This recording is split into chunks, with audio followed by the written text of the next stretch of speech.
Nous allons nous pencher sur le cas de Jacques Rançon, le tueur de la gare de Perpignan. Au milieu des années 90, Jacques Rançon a tué et violé Mokhtaria Chaïb, 19 ans, et Marie-Hélène Gonzalez, 22 ans. Il leur a à toutes les deux découpé les seins et les parties génitales. Et il a décapité Marie-Hélène Gonzalez et lui a tranché les mains. Il a fallu 17 années d'enquête avant de l'arrêter. Ouvrir la côte B de son dossier d'instruction s'annonce passionnant.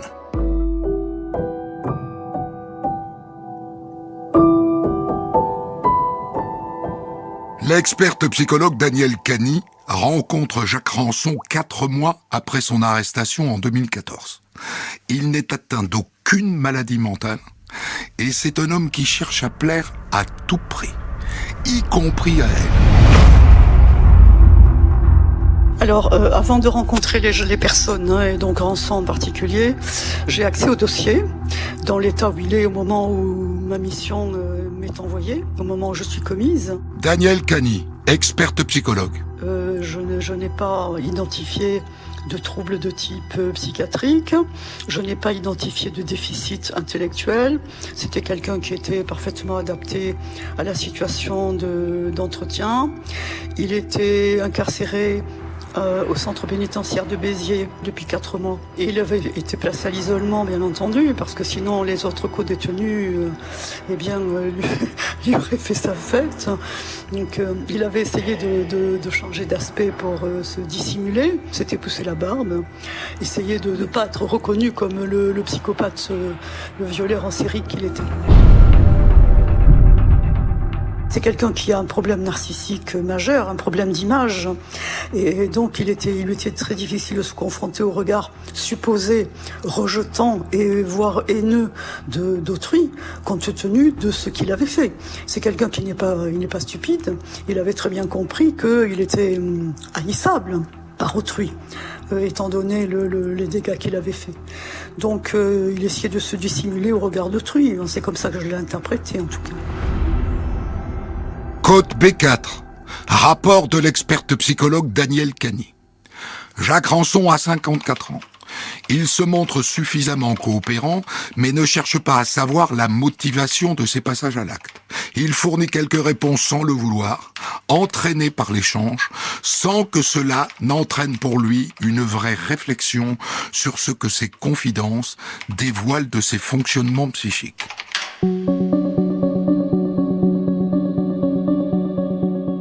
Donc Jacques Rançon, il est né le 9 mars 1960 dans la Somme. Stéphanie Pradel, juge d'instruction. Ses parents ont un gros écart d'âge. Son père a 20 ans de plus que sa mère, je crois.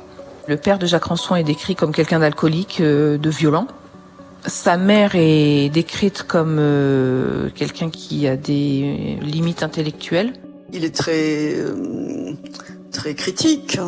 Donc c'est une image de très mauvaise qualité, cette image maternelle. Danielle Cany, experte psychologue. Et en même temps, il a besoin d'elle. Il va manger avec elle tous les jours.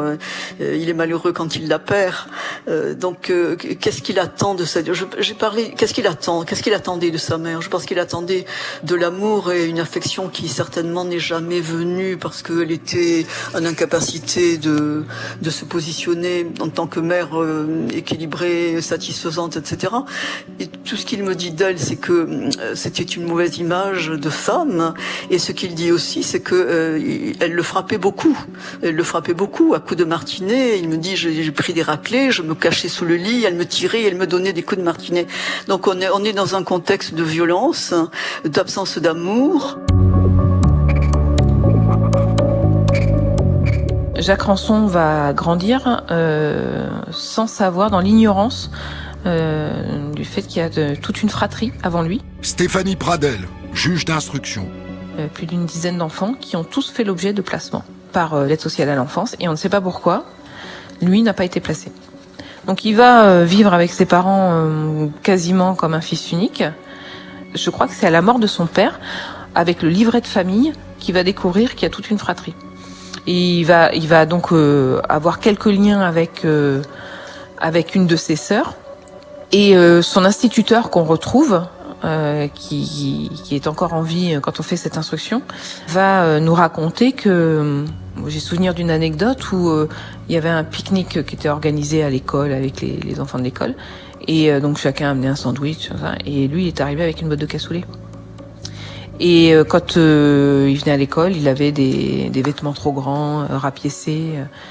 Et c'est l'une de ses sœurs qui va nous raconter que ils vivent dans une masure en terre battue, que des fois ils dorment dehors parce que le père est violent, alcoolisé, et que du coup ils peuvent plus réintégrer la maison. Et c'est ça son enfance, Jacques Rançon. Même moi, j'ai eu une enfance aussi malheureuse que lui. La sœur de Jacques Rançon. Puisque ma mère m'embrassait jamais. De toute façon, j'ai jamais été... moi, j'ai jamais eu d'affection, jamais rien. On couchait dehors, tout ça. Mon père est rentré sous. Fallait se barrer parce que réellement, il était méchant avec nous. Et puis, on allait courir dans des étables à vaches, là où on dormait. On dormait dans les étables à vaches. On rentrait le lendemain matin savoir s'il était calmé. C'était calme, donc on pouvait rentrer. Nous avons habité dans un baraquement avec des rats, tout ça, pas d'eau, rien du tout. Et chercher l'eau en face de chez nous, chez les voisins. Et mon père, à la mort de ma mère, a repris une dame. Très très peu de temps après, il a fallu qu'on s'en aille, nous. À la maison, on manquait de tout. Moi, j'en avais honte. À l'école, ils se moquaient tous de moi. J'étais leur souffle-douleur, quoi. Le pas beau, quoi. Celui qui pue. Un jour, les autres enfants, ils m'ont même dévissé la roue de mon vélo pour que je me casse la gueule. Ils étaient méchants. Il y en a un, il me tapait tout le temps. Pour moi, la vie était pas bonne. Je me dis que j'ai été malheureux toute ma vie. Il se définit comme le petit malheureux du village, celui avec lequel personne ne voulait jouer. Daniel Cany, experte psychologue. Il dit qu'il n'avait pas d'amis. Il accuse les autres, les petits camarades, de malveillance à son endroit. Puis il décrit un sentiment de rejet, un sentiment de solitude. À tort ou à raison, c'est sa version, c'est sa représentation de lui. Alors ça, c'est quand même très important pour l'analyse que l'on peut faire par la suite au plan de ces passages à l'acte.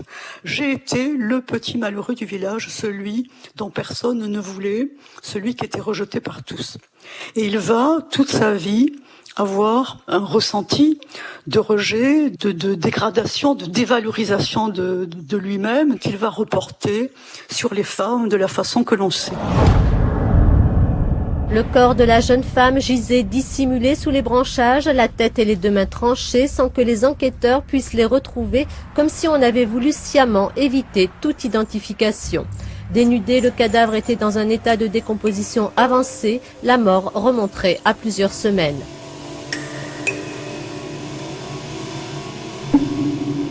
Ma première rencontre, c'était le 13 février 2015. Daniel Cany, experte psychologue. Ce qui est intéressant avec Rançon, c'est qu'à la fin de l'entretien, qui dure entre 2 et 3 heures environ, où on a parlé de tas de choses de sa vie, on a quand même beaucoup travaillé, en tout cas moi j'ai travaillé sur son enfance, son ressenti, etc., etc. Et ce que j'ai retenu donc de plus important, c'est qu'à la fin de l'entretien, au lieu de me demander si j'avais compris ce qu'il m'avait dit, lui, il m'a juste demandé si je ne l'avais pas déçu. C'est-à-dire qu'il était dans une position de séduction et pas du tout d'échange constructif, analytique, introspectif. Il était vraiment dans la séduction. J'espère que je ne vous ai pas déçu, que j'ai été donc à la hauteur de la situation. Est-ce que vous m'avez trouvé bien? Et ça c'est la problématique de fond de Jacques Rançon, qui est je dois plaire, en tout cas aux femmes, je dois plaire, sinon je n'existe plus, je ne suis plus rien. Ça c'est la problématique de fond de Jacques Rançon. Je pense que le fait d'être une femme a joué aussi dans le rapport que j'ai pu faire sur lui. Il faut pas oublier que Rançon a nié jusqu'au moment où il s'est rapproché d'une policière, d'une femme policière, et c'est à ce moment-là qu'il a reconnu les faits. Et on m'a posé la question, effectivement, et je pense que le fait que cela ait été une femme a joué dans l'élan de sincérité qu'il a pu avoir avec elle. C'est-à-dire qu'à ce moment-là, il a créé un rapprochement avec cette femme, certainement parce qu'il a perçu qu'elle attendait ça de lui et qu'il a cherché à lui plaire. Voilà comment fonctionne Rançon. Plongé dans l'esprit des plus grands criminels, Ondelat raconte. Côte B sur Europe 1. Christophe Ondelat. Dans la Côte B de Rançon, on trouve l'expertise psychologique de Danielle Kenny. Elle pense que si Rançon a avoué sans difficulté son premier meurtre, c'est parce qu'en garde à vue, il avait face à lui une femme flic. Il a cherché à lui plaire. Pour la première fois, cette policière, Valérie Desmaisons, major de police à la PJ de Perpignan, accepte de raconter comment elle est entrée en contact avec Rançon. Alors c'est pas quelqu'un de très expansif, on n'arrive même pas trop à cerner pour certains s'il est surpris ou pas surpris, donc il est placé en garde à vue, et après ses premiers mots vont être, peut-être c'est pas moi, mais c'est pas quelqu'un du tout de très expansif, et donc ce personnage-là c'est effectivement Jacques Rançon. Jacques Rançon, j'ai 54 ans, j'ai bossé en intérim comme cariste, et puis comme magasinier, mais là je suis au chômage, je vis dans un foyer. J'ai 2 fils, avec 2 femmes différentes. Le premier, je l'ai vu quelques fois, mais le deuxième, jamais. Et là, avec Lolita, on a eu 2 autres enfants. Elle s'est barrée avec un ami à nous. C'est une salope. Ça m'a rendu fou, ça. J'ai voulu la planter. Son mec, j'ai essayé de l'écraser. Moi, je l'ai raté, ce connard. Bon, ok, j'ai déconné. Mais moi, je vous dis que j'ai rien à voir avec des histoires de filles violées et découpées, là. Faut être taré ou camé pour faire ça. Donc la garde à vue c'est 24 heures qui peut être renouvelée 24 heures de plus. Donc les premières 24 heures, plusieurs collègues le prennent en audition, essayent de discuter avec lui et il reste complètement fermé à dire que ce n'est pas lui, que ce n'est pas lui, que ce n'est pas lui. La première fois que je le vois, c'est avec ma collègue. On se déplace toutes les deux dans les locaux de la PJ à Perpignan pour aller prolonger sa garde à vue.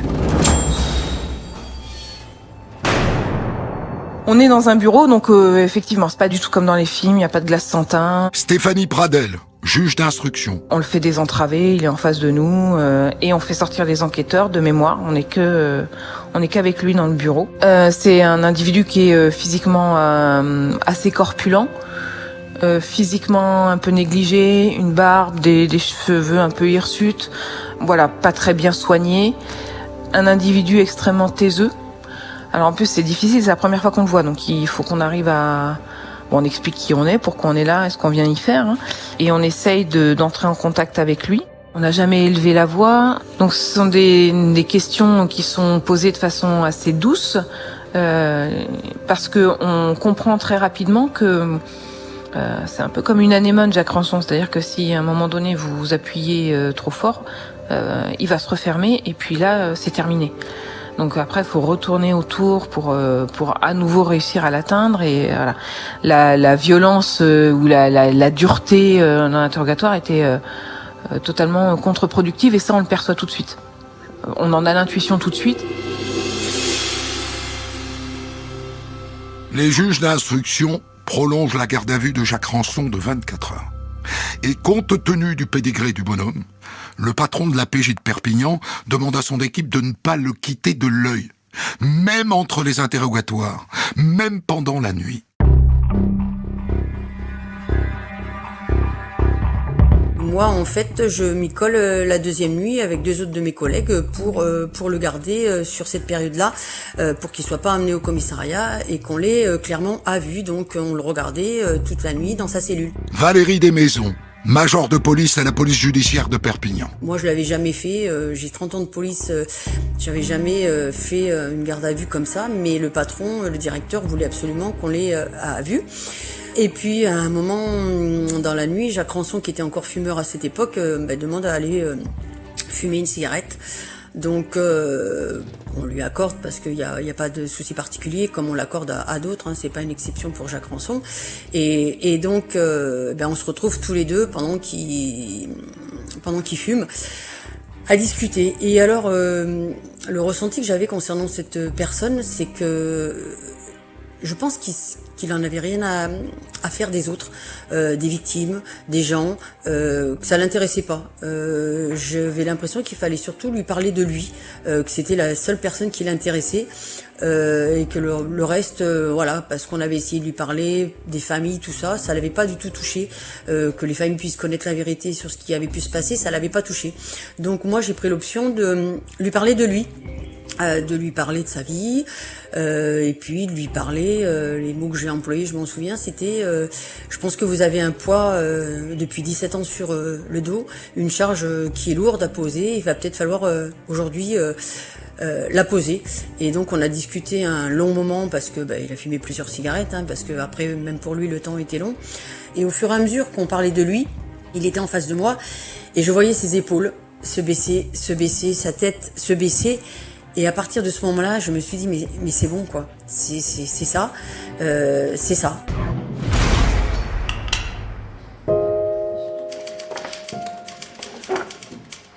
C'est un ton de discussion calme, posée, tranquille. J'allais dire presque, il y a une sérénité, il y a quelque chose qui se passe. Je peux pas le décrire. Les mots sortent, j'allais dire. De façon instantanée, ça sort comme ça, où je lui parle de sa vie. Alors j'ai pas de, je vais pas lui dire que c'est quelqu'un de bien et tout, pas du tout. J'ai pas du tout de bons mots pour lui, mais je lui explique que j'essaie de faire un résumé de sa vie par rapport à ce qu'on sait sur lui, donc sa vie, ses enfants, ses divorces. Je lui ai donné l'impression de m'intéresser à lui. Et que je pense que c'est ce que personne avait fait depuis certainement des années. Alors quand je vois les épaules se baisser, quand je vois sa tête rentrer, et quand il y a un moment il me dit la phrase, ça je m'en souviendrai, c'est oui je l'ai tuée, elle descendait, je montais. Là j'ai qu'une envie, c'est exploser de joie, hurler, crier yes, yes, yes, on y est arrivé. Et puis en fait non, il faut pas du tout faire ça. Parce que là, je vais le braquer, je vais le fermer, et tout ce qu'on s'est dit depuis pas mal de temps, ça sert plus à rien parce que là, on va l'entendre et il va se fermer. Donc, je montre absolument rien, et je lui dis, on va mettre ça par écrit, on va appeler votre avocat et vous allez pouvoir vous expliquer. Et il me répond oui. Et à partir de ce moment où il a commencé à dire oui, c'est moi qui l'ai fait, l'audition derrière, il a tout expliqué. Voilà, à mimer, elle est filmée cette audition et il a expliqué sans aucune retenue. Il a ouvert, comme je dis, le robinet et du coup, c'est parti.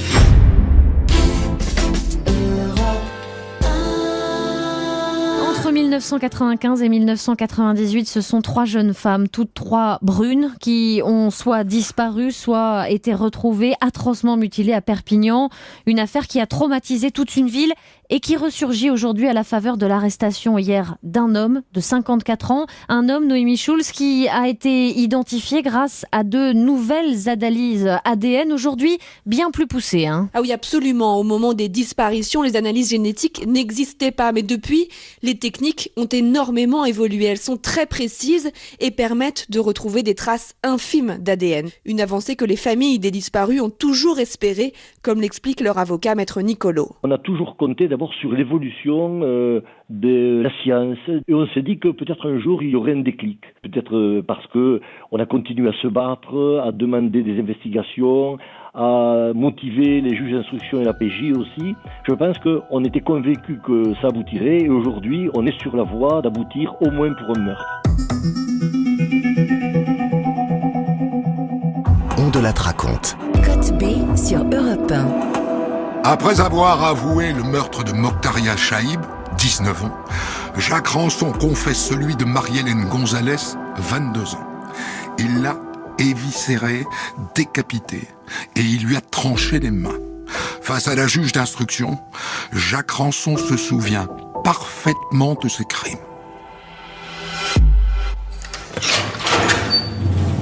Jacques Rançon, une fois qu'il est mis en examen, il va être placé en détention provisoire. Il va demander à être placé, à sa demande, à l'isolement en maison d'arrêt. Donc ça veut dire qu'il voit personne. Stéphanie Pradel, juge d'instruction. Il voit personne et les seuls moments où il rencontre un peu de monde, où il voit autre chose que les 4 murs de sa cellule, c'est quand il est extrait pour venir dans le bureau des magistrats instructeurs. Donc ça va participer aussi au lien qu'on va réussir à créer avec lui, qui est un lien ténu quand même, parce que c'est tout au long de l'information judiciaire, à aucun moment il va quand même s'épancher longuement sur ses états d'âme et ses modes de fonctionnement. Il va répondre aux questions avec parcimonie, il va nous bluffer par sa mémoire.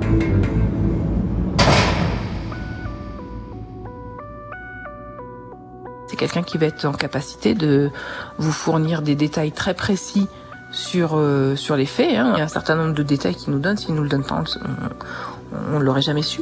Et il va être par exemple capable de nous dire, 17 ans après les faits, comment sa première victime était habillée.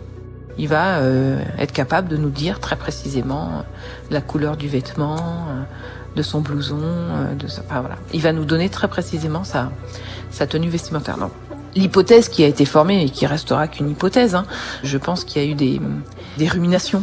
En fait, je pense qu'il a revécu les scènes d'agression très souvent dans sa tête. Et je pense, mais là aussi, ça reste une hypothèse, je pense qu'il est revenu sur les scènes de crime après les faits, pendant plusieurs années. Mais qui est vraiment Jacques Rançon, 54 ans, magasinier au chômage? À son domicile, ce foyer où il a été interpellé, ses voisins peinent à comprendre. Une personne sans histoire, voilà. Monsieur tout le monde, parfaitement correct. Tout à fait correct. Voilà, qui vivait sa vie, qui essayait de vivre sa vie tant bien que mal, mais un monsieur sans problème. Voilà. Et pourtant, l'homme avait un lourd passé de délinquant sexuel. Code B1, casier judiciaire de Jacques Rançon. Août 1999. Agression sexuelle ayant entraîné une lésion. Juin 1992. Viol commis sous la menace d'une arme. Sur les passages à l'acte, c'est intéressant aussi de les mettre en perspective avec la condamnation en 92 pour viol, parce que c'était déjà le même processus. C'est-à-dire que Jacques Rançon, il chasse la nuit. Sur les premiers faits à pied, parce qu'il n'a pas encore de voiture. Sur les deuxièmes faits, il a une voiture. En 92, il a une voiture. Donc il chasse soit à pied, soit en voiture. C'est un individu qui va se faire opportuniste. C'est-à-dire que voilà, il déambule dans les rues et à un moment donné, quand il va croiser une jeune femme qui peut être en position d'isolement, de solitude, où il y a un passage à l'acte possible sans trop de risques, il va être dans le passage à l'acte. Donc au départ, ce qui va le motiver, c'est le viol. Mais comme il dit, il dira jamais je viole. Il dit je fais l'amour. Pour lui, voilà, c'est une façon d'avoir des relations sexuelles en faisant aussi l'économie de savoir si l'autre prend du plaisir ou pas. Parce que c'est quelqu'un qui a des troubles sexuels, me dit-il. Daniel Cani, experte psychologue. Il se définit comme insuffisant, c'est-à-dire éjaculateur précoce et donc incapable de satisfaire une femme. Cela le renvoie à une image de dévirilisation contre laquelle il va s'ériger de la façon que l'on sait, donc avec ses viols et ses meurtres, de façon à essayer de la compenser comme il pouvait, comme il a pu. Très mal, bien entendu. Code B14. Rapport psychiatrique des docteurs Franck et Heisenberg. Pour Jacques Rançon, la sidération de sa victime lui procure un sentiment de toute puissance et de domination qui le rassure. Sa satisfaction va être complétée par l'obéissance de sa victime. Il nourrit un fantasme selon lequel, de toute manière, la victime, lors du rapport sexuel imposé, va tout de même ressentir une certaine jouissance masochiste. Si la jeune femme accepte d'être violée en quelque sorte, si elle ne proteste pas, si elle ne refuse pas. Danielle Cani, experte psychologue. Eh bien, je suis très heureux, je suis gratifié, je me sens puissant, là où je ne l'étais pas dans la vie réelle. Donc il est toujours dans le fantasme, encore une fois. Et je vais la laisser vivre, il va la laisser vivre. Donc la première, Nathalie...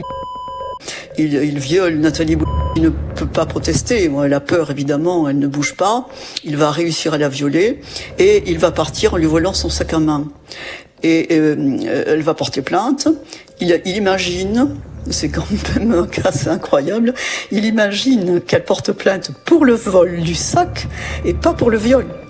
Alors qu'elle porte plainte, bien entendu, pour le viol, d'abord.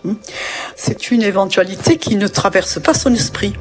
Que quand il arrive à violer, eh bien, qu'il cause un préjudice et que la personne, eh bien, évidemment, était en désaccord.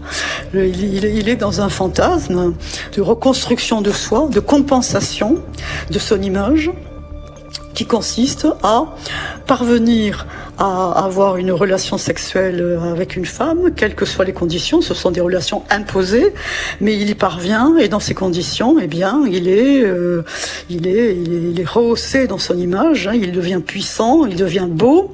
Et si elle refuse, elle va me renvoyer à cette image du petit malheureux de village que j'ai toujours été. Et à ce moment-là, la frustration va être tellement insupportable qu'il va la tuer. Code P14. Rapport psychiatrique des docteurs Frank et Heisenberg. La construction d'une sexualité déviante est à rechercher dans l'histoire personnelle de Jacques Ranson.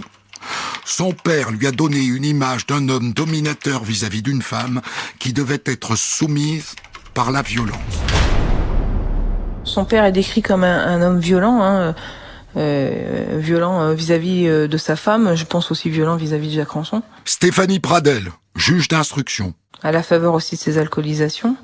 Alors, quelle est l'image qu'il s'est formée des modèles parentaux, un modèle de domination de l'homme sur la femme, ça très évidemment, mais on a le sentiment, et je sais pas pourquoi, je sais pas comment l'expliquer, mais qu'il y a dans cette commission des faits une forme de haine de la femme.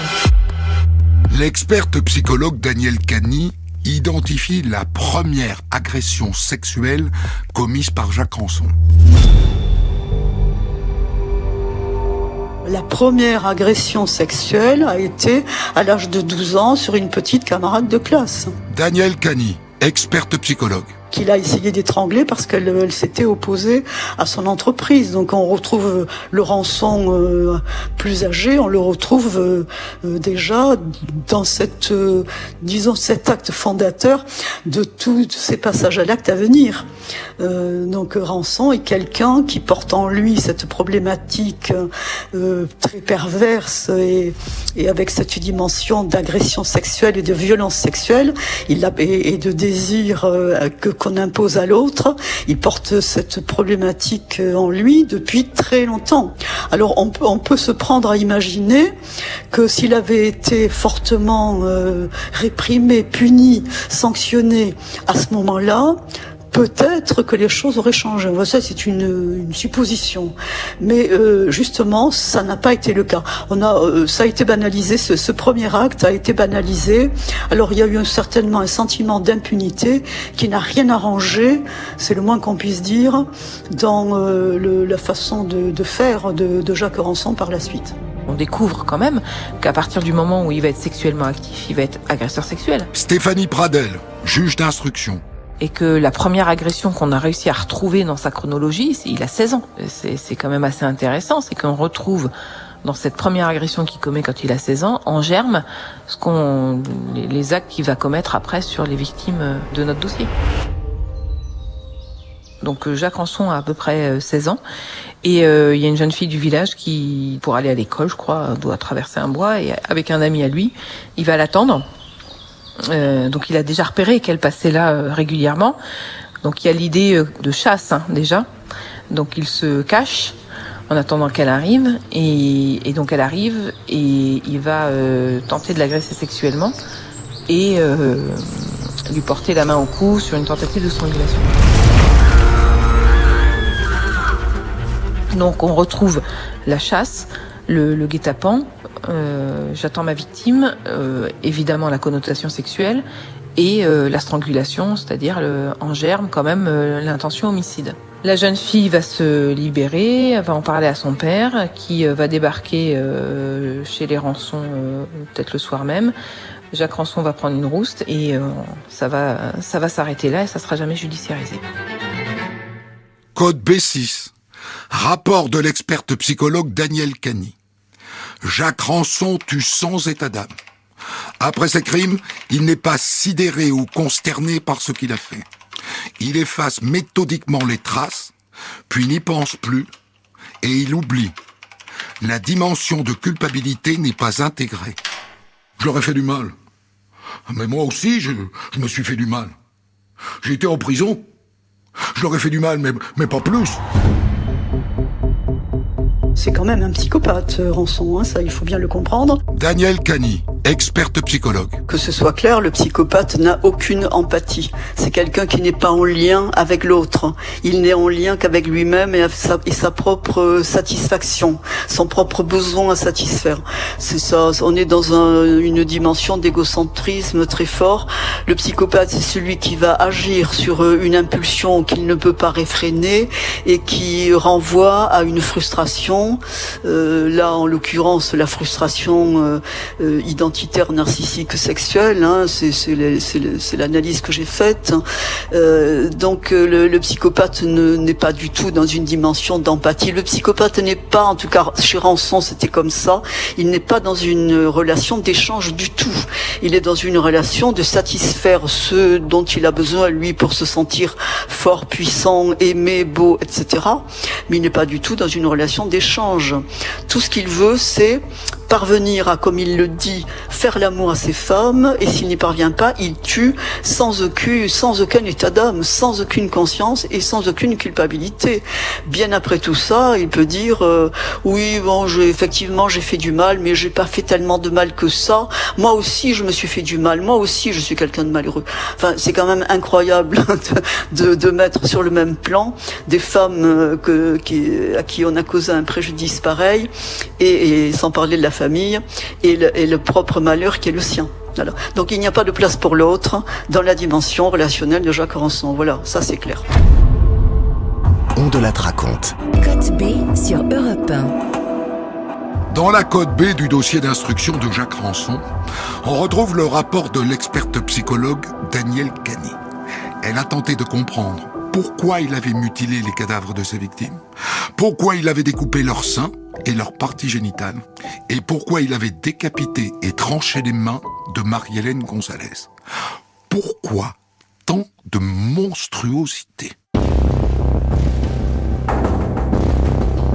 Ce qu'il dit, il le dit en particulier pour ce qui concerne Marie-Hélène Gonzalez. Danielle Cany, experte psychologue. Il a découpé aussi les organes sexuels de Marie-Hélène Gonzalez. Il a aussi fait des découpes dans le corps autre. Il a fait des incisions avec son couteau.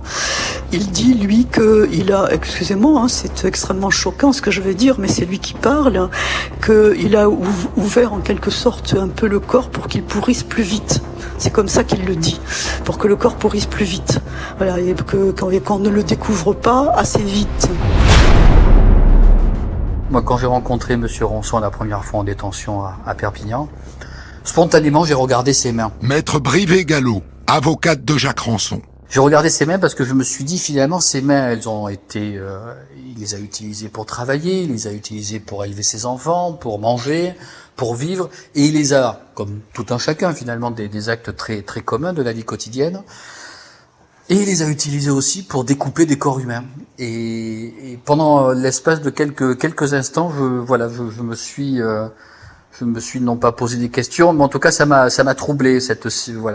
On a des mains tous les deux, chacun les a utilisées à sa façon, et ces mains-là ont commis des actes d'une banalité déconcertante dans la vie quotidienne, comme n'importe qui, mais aussi des actes d'une horreur abyssale. Ordonnance de mise en accusation de Jacques Rançon.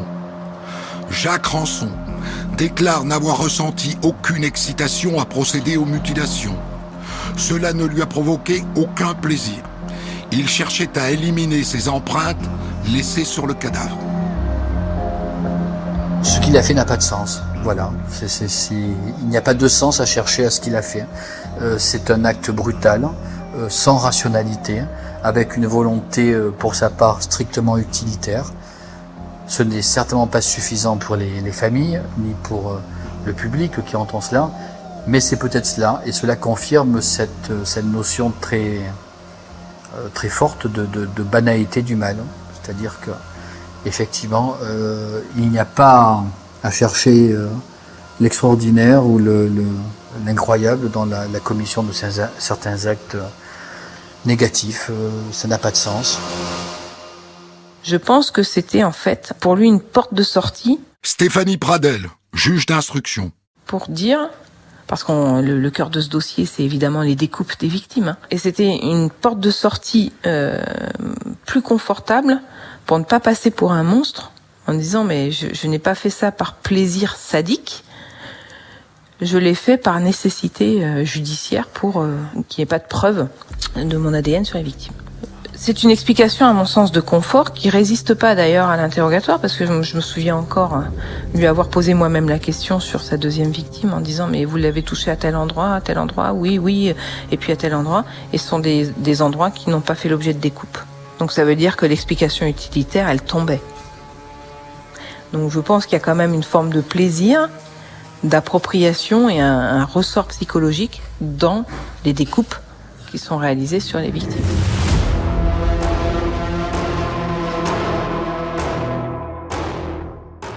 Cette fameuse découpe d'organes, elle est très intéressante parce que c'est très choquant. Danielle Cani, experte psychologue.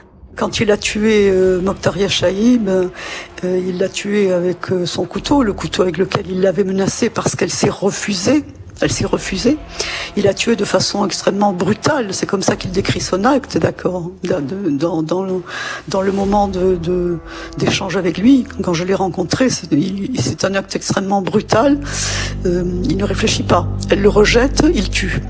Et après, il va découper les seins et le sexe de cette jeune fille. Et il va partir avec ces organes-là, qui sont des organes sexuels. Bon, alors l'analyse que j'en ai faite, c'est que il n'a pas pu avoir une relation sexuelle avec elle, c'est-à-dire la posséder. Et donc il va partir avec ce que j'ai nommé ce que j'ai appelé des trophées, des trophées, les organes sexuels de cette jeune fille, une sorte comme illusion de possession sexuelle. À défaut de l'avoir possédée en ayant une relation sexuelle avec elle, en la violant, eh bien, il va s'approprier ses organes sexuels. C'est une autre façon, une façon plus symbolique de posséder cette jeune fille. Il ne va rien en faire puisqu'il va les jeter un peu plus tard, mais il aurait pu aussi bien les mettre dans du formol et les garder comme ça chez lui. C'est une hypothèse que je m'autorise à formuler. Rapport psychologique de l'experte Danielle Cani. Si Jacques Rançon a découpé le sexe et les seins de ses victimes, ça n'est certainement pas pour effacer des traces, mais c'est un trophée censé témoigner de sa virilité, de ce qu'il s'est rendu maître de la femme et qu'il a été le plus fort.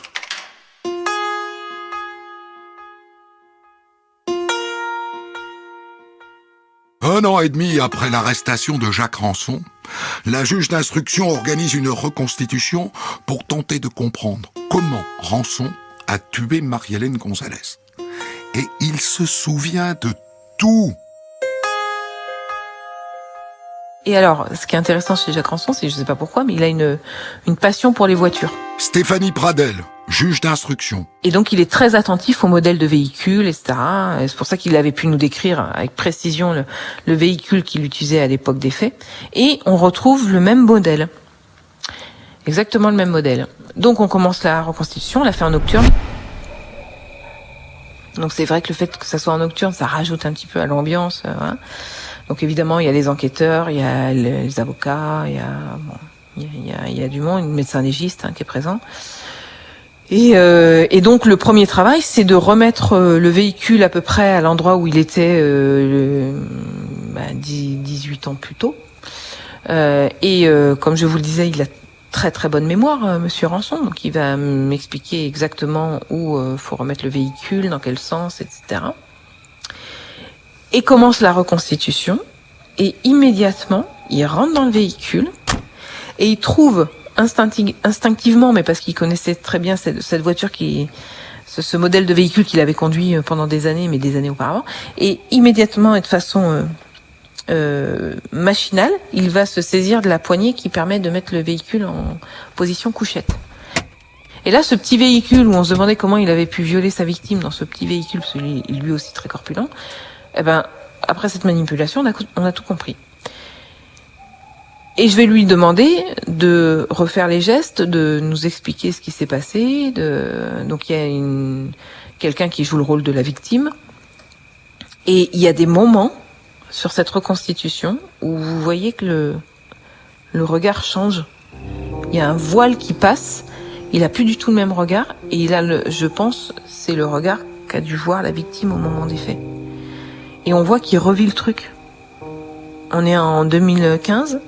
Et il est en train de revivre ce qui s'est passé en 98.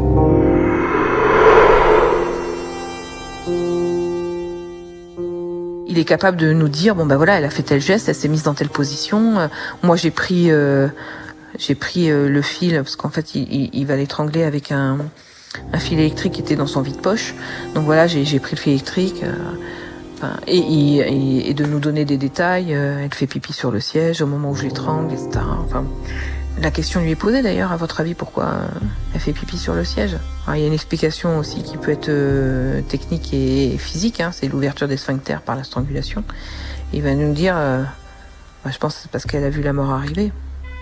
Et il le dit de façon très froide. Et donc il va, à certains moments de son récit, quand il nous raconte ça, c'est là où le regard se durcit. Et on voit qu'il est en 98, quoi. Il est plus en 2015.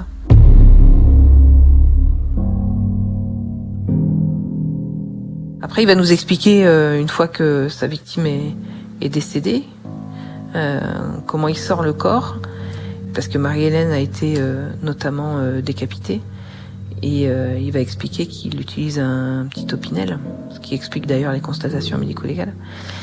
Et il va s'aider de la lumière du plafonnier de son véhicule, parce qu'il va ouvrir la portière, cette faible lueur, et de la lune. Et c'est comme ça qu'il y voit suffisamment pour faire des découpes post-mortem de sa victime. Et ce soir-là, il y avait une lune très éclairante et on a compris comment ça avait été possible.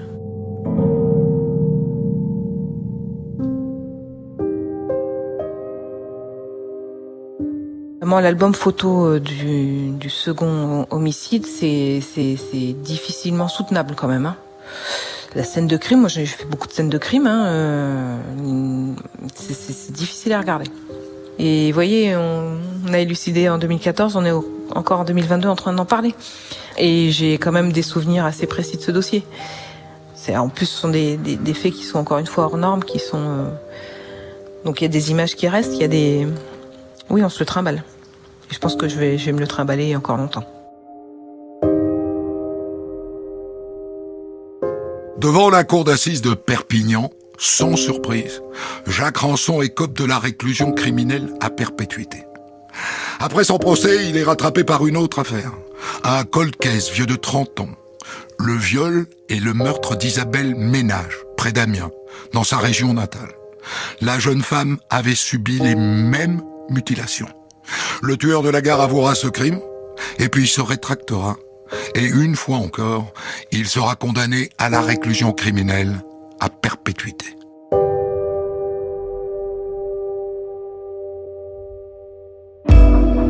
C'était On de la raconte, Côte B, rédaction en chef Guillaume Maury, réalisation Boris Paczynski. Le podcast de ce programme est disponible tous les samedis, dès 6h du matin. Je vous dis à lundi, 14h. Salut!